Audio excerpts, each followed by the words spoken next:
La Bible, c'est quoi? C'est un livre, ou plutôt une bibliothèque de 66 livres au total. Elle a été rédigée sur plus de 1500 ans par plus de 40 auteurs et à l'origine écrite en hébreu, araméen et en grec. Aujourd'hui, la Bible a été traduite en 704 langues différentes. Connue sous le format papier, elle est maintenant disponible sur Internet. Elle contient des récits fascinants, comme par exemple le récit de la création du monde, qui a inspiré un bon nombre d'artistes.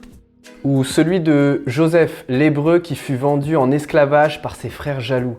C'est peut-être une des plus belles histoires jamais racontées. On peut penser aussi à Moïse qui sauve les Hébreux d'Égypte, ou encore à Jésus, qui a été nommé selon le Times Magazine comme un des hommes les plus influents de l'histoire de l'humanité.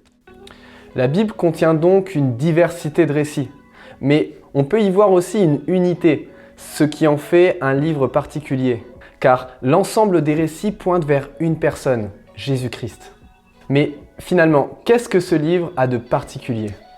Eh bien, ce n'est pas un livre comme les autres. Elle nous donne tout ce qu'il faut savoir sur Dieu et notre relation avec lui.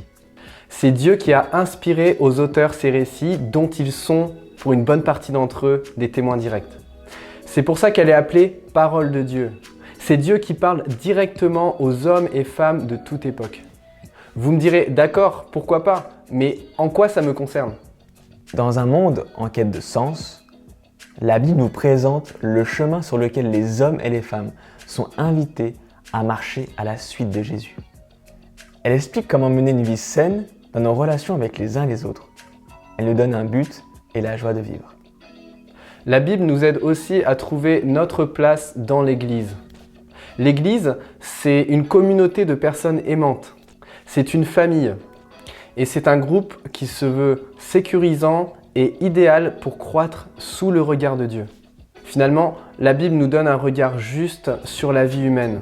Non seulement sur la nôtre, mais sur celle de tous les êtres humains. En somme, la Bible donne la raison pour laquelle nous sommes sur Terre. Elle aborde les grandes questions de la vie humaine, comme par exemple, pourquoi la souffrance? Ou qu'en est-il de la création du monde? Ou une dernière question, que se passe-t-il après la mort? Pour conclure, la Bible est le livre le plus impactant que toute personne puisse lire durant sa vie. Mais le plus important, c'est qu'elle raconte le récit d'un homme, celui qui change les vies, c'est-à-dire Jésus-Christ.